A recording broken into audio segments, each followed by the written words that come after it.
نبی پاک صلی اللہ علیہ وآلہ وسلم سے محبت کی علامت یہ بھی ہے کہ آقا علیہ السلام کا ذکر شریف کثرت سے کرے بندہ. یہ سرکار کی محبت کی ایک علامت ہے کہ آقا علیہ الصلوۃ والسلام کا ذکر کیسے کرے؟ کثرت کے ساتھ کرے. گفتگو چھڑ جائے یاروں میں تو سرکار کے تذکرے شروع ہو جائیں. کبھی آپ کی زلفوں کے تذکرے، کبھی آپ کے نین کے تذکرے، کبھی آپ کے جسم کے خد و خال کے، کبھی آپ کے اقوال، ارشادات، آپ کی تعلیمات کے تذکرے. کاش اللہ تعالیٰ ہمیں نصیب فرمائے. ہماری بس سیاسی گفتگویں تو ہوتی ہیں، باقی تو سب کچھ ہو جاتا ہے جب ہوٹل پر یا کہیں آگے پیچھے جمع ہو جائے. لیکن جس محبوب کو یاد کرنا تھا، جو نہ بھولا ہم غریبوں کو رضا، ذکر ان کا اپنی عادت کیجئے، ذکر ان کا چھیڑیے ہر بات میں، اور چھیڑنا شیطان کو عادت کیجئے. یعنی تم سرکار کا نام لیتے ہو نا تو شیطان چڑھتا ہے. تو اعلیٰ حضرت فرماتے ہیں ذکر ان کا چھیڑیے ہر بات میں، اور چھیڑنا شیطان کو عادت کیجئے. شیطان کو چھیڑیں گے سرکار کا ذکر کر کے، نبی کریم صلی اللہ علیہ وآلہ وسلم کا ذکر کرنے کا ثواب الگ ملے گا، شیطان بے ایمان کو تکلیف دینے کا ثواب. تو اس لیے فرماتے ہیں ذکر ان کا چھیڑیے ہر بات میں، اور چھیڑنا شیطان کو عادت کیجئے. تو جو چڑھتا ہو نا صلاۃ و سلام سے، آقا علیہ السلام کی بارگاہ میں سلام کا نذرانہ کیوں پڑھتے ہو؟ الصلاۃ والسلام علیکہ یا رسول اللہ کیوں پڑھتے ہو؟ یہ اذان سے پہلے درود کیوں پڑھتے ہو؟ یہ سرکار صلی اللہ علیہ وسلم کا نام نامی اس میں گرامی سن کر چوم کر آنکھوں پر کیوں لگاتے ہو؟ آپ سننے کے بعد عقیدت سے، محبت سے، احترام سے، پیار سے دوبارہ پھر پڑھیں اور چومیں اور کہیں کہ ٹھیک ہے تو اپنا کام جاری رکھ، ہم اپنا کام جاری رکھیں گے. ذکر ان کا چھیڑیے ہر بات میں، اور چھیڑنا شیطان کو عادت کیجئے. جو نہ بھولا ہم غریبوں کو رضا، ذکر ان کا اپنی عادت کیجئے. غیظ میں جل جائیں بے دینوں کے دل، سنیو یا رسول اللہ کی کثرت کیجئے. یا اللہ حضرت امام اہل سنت کا کلام ہے، جو نہ بھولا ہم غریبوں کو رضا. اب یہ دیکھیں نا، حدیث شریف ہے، نبی پاک صلی اللہ علیہ وسلم پیدا ہوئے تو پہلے الفاظ کیا ادا فرمایا اپنی زبان سے؟ ربی حبلی امتی. ٹھیک ہے، معراج شریف پر گئے، اللہ کی بارگاہ میں حاضر ہوئے. اللہ نے فرمایا کیا لے کر آئے؟ تو سرکار نے عرض کی یا اللہ میں تمام عبادات کا تحفہ لے کر آیا ہوں، قولی بدنی فعلی جتنی بھی عبادتیں ہیں ساری تیرے لیے. تو اللہ نے ارشاد فرمایا السلام علیکہ ایھا النبی ورحمۃ اللہ وبرکاتہ. تو نبی کریم علیہ السلام نے وہاں بھی غلاموں کو یاد کیا، اور سرکار نے عرض کی اللہ کی بارگاہ میں السلام علینا وعلی عباد اللہ الصالحین. یا اللہ ہم پر بھی سلام ہو، اور جو ہمارے نیک بندے ہیں سرکار کے امتی غلام ہیں ان پر بھی کیا ہو؟ سلام ہو. وہاں یاد کیا کہ نہیں؟ مجھے ایک موقع کوئی ایسا بتا دے، ایسا لمحہ کوئی بتا دے جس میں آقا علیہ السلام نے امت کا درد نہ رکھا ہو، امت کے لیے خیر نہ مانگی ہو، امت کی بخشش نہ مانگی ہو، امت کو یاد نہ کیا ہو. اور رب کی بارگاہ میں خاص لمحات میں بھی نبی کریم علیہ السلام امت کو یاد فرما رہے ہیں.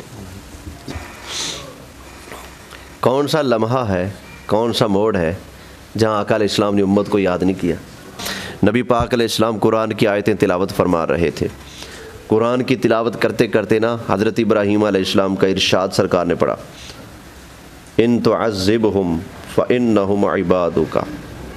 یہ حضرت عیسیٰ علیہ السلام کا فرمان، یا اللہ اگر تو ان کو پھینٹا لگائے تو یہ تیرے بندے ہیں، جو مرضی کر. حضرت ابراہیم علیہ السلام کا فرمان نبی پاک نے قرآن میں پڑھا، فمن تابعنی فانہ منی. یا اللہ جو میرا تابع ہے وہ میرا ہے، ومن عصانی، جو میرا نافرمان ہے نا وہ تیرے والے ہیں. جو میری بات نہیں مانتا وہ تیرے والے، جو میری بات مانتا ہے وہ میری دامن میں ڈال دے، جولی میں ڈال دے. حضرت عیسیٰ کہہ رہے ہیں یا اللہ تیرے بندے ہیں، مینو کی جو مرضی کر. سرکار نے یہ آیتیں پڑھی نا قرآن میں تو نبی پاک علیہ السلام رو پڑے، آنکھوں سے آنسو آئے. مسلم شریف کے اندر سے حدیث پڑھ رہا ہوں، اللہ نے فٹ بھیجا جبریل جا میرے محبوب سے پوچھ کیوں رو رہے ہیں. جبریل آ گئے سرکار کے پاس، یا رسول اللہ رب فرماتا ہے آپ کیوں رو رہے ہیں؟ نبی کریم علیہ السلام نے فرمایا جبریل میں نے قرآن کے اندر نا ابراہیم علیہ السلام کا فرمان پڑھا، وہ کہہ رہے تھے یا اللہ جو نیک ہیں وہ میرے کھاتے میں ڈال دے، جو بد ہیں وہ تیرے والے ہیں۔ عیسیٰ علیہ السلام کا فرمان پڑا، یا اللہ یہ تیرے بندے ہیں، تو مرضی کر ان کے ساتھ، چاہے پھینٹا دے چاہے معاف کر، تیرے بندے جو مرضی کر۔ اے جبریل میں یہ تو نہیں کہہ سکتا نا کہ یا اللہ تیرے والے تو پھینٹا لگا، یہ تو میرے غلام ہیں، میرے امتی ہیں، مجھے ڈر ہے ان کا، کیا بنے گا قیامت والے دن ان کا۔ جبریل نے سارا ماجرا سنا، اللہ کی بارگاہ میں چلے گئے۔ اللہ نے پوچھا جبریل کیا خبر لائے ہو؟ اللہ کو پتہ سب ہے، لیکن جبریل کو یہ چکر لگوا کر بتا رہا ہے رب کہ مجھے محبوب کی رضا کتنی مطلوب ہے۔ تو اللہ نے فرمایا جبریل کیا ماجرا ہے؟ جبریل نے بتایا یا اللہ تیرا محبوب قرآن کی یوں آیتیں تلاوت کر کے تیرے بندوں اور اپنے غلاموں کی یاد میں رو رہا ہے کہ قیامت والے دن نہ جانے ان کا کیا بنے گا۔ اللہ نے فرمایا یا جبریل اذهب الی محمد صلی اللہ علیہ وسلم، یہ صحیح مسلم کے الفاظ ہیں۔ فرمایا جبریل جا میرے محبوب کی خدمت میں، فقل اور جا کر کہہ دے انا سنردیک فی امتک ولا نسوک، فرمایا محبوب سے کہہ دے قیامت والا دن آئے گا نا، پریشان نہیں ہونا، میں رب وعدہ کرتا ہوں آپ کی امت کے معاملے میں آپ کو راضی کر کے چھوڑوں گا، ولا نسوک، اور آپ کو غمگین نہیں ہونے دوں گا، آپ کو پریشان نہیں ہونے دوں گا۔ نبی پاک سے پوچھا گیا تھا جب آیت آئی نا والا سوف فترضا، محبوب آپ کا رب اتنا دے گا کہ آپ راضی ہو جائیں گے، تو سرکار سے پوچھا گیا آقا آپ نے راضی کب ہونا ہے؟ اللہ نے راضی کرنے کا وعدہ کر دیا ہے، آپ نے راضی کب ہونا ہے؟ تو نبی پاک علیہ السلام نے فرمایا اذن لا ارضى وواحد من امتی فی النار، فرمایا میرا اگر ایک امتی بھی جہنم میں رہ گیا میں نے راضی نہیں ہونا، میں نے راضی تب ہونا ہے جب میرے سارے غلام کہاں چلے جائیں گے؟ بولیے بولیں سبحان اللہ یار، آقا علیہ السلام کی امت سے کتنی محبت ہے۔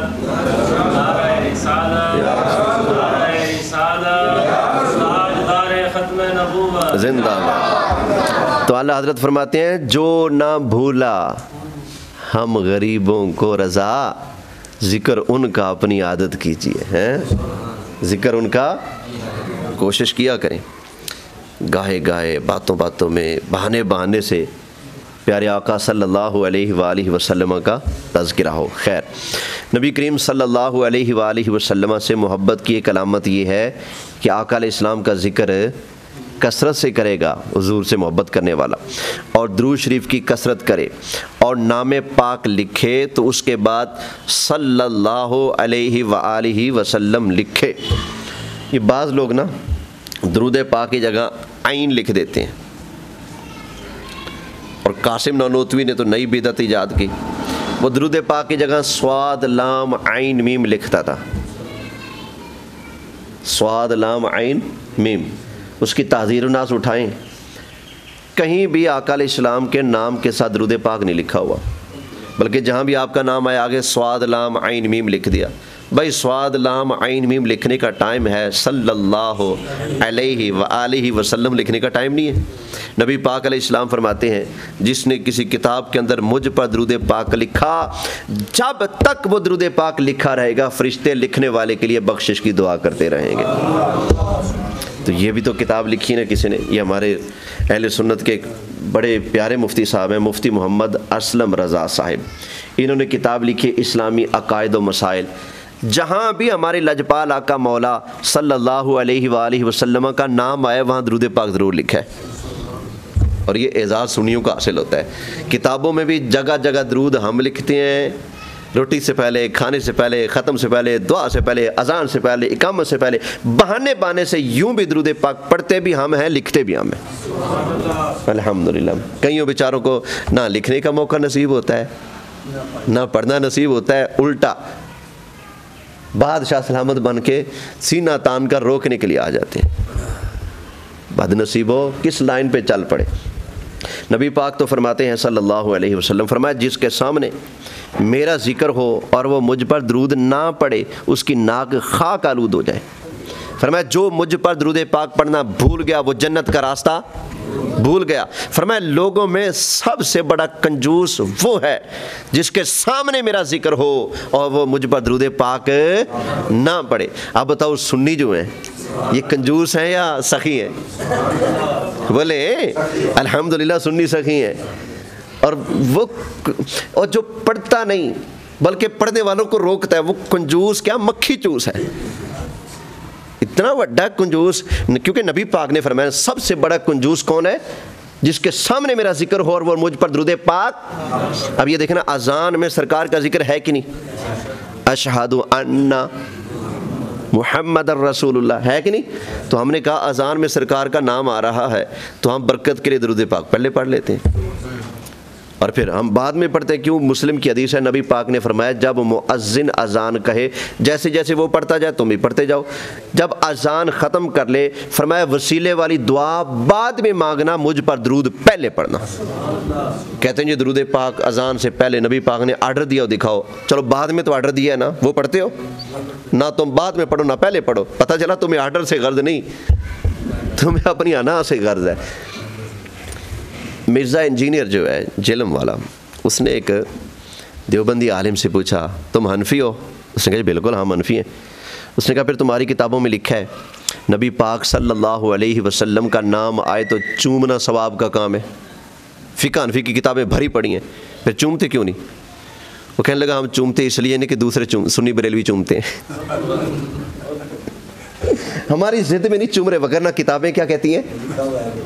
بولے چومو. کتابیں کہتی ہیں، خود اشرف علی تھانوی کی زندگی کی سب سے آخری کتاب بوادر و نوادر کے اندر اس نے لکھا ہے نبی پاک صلی اللہ علیہ وآلہ وسلم کا نام آنے پر درود پاک پڑھنے کا فائدہ بہت ہے.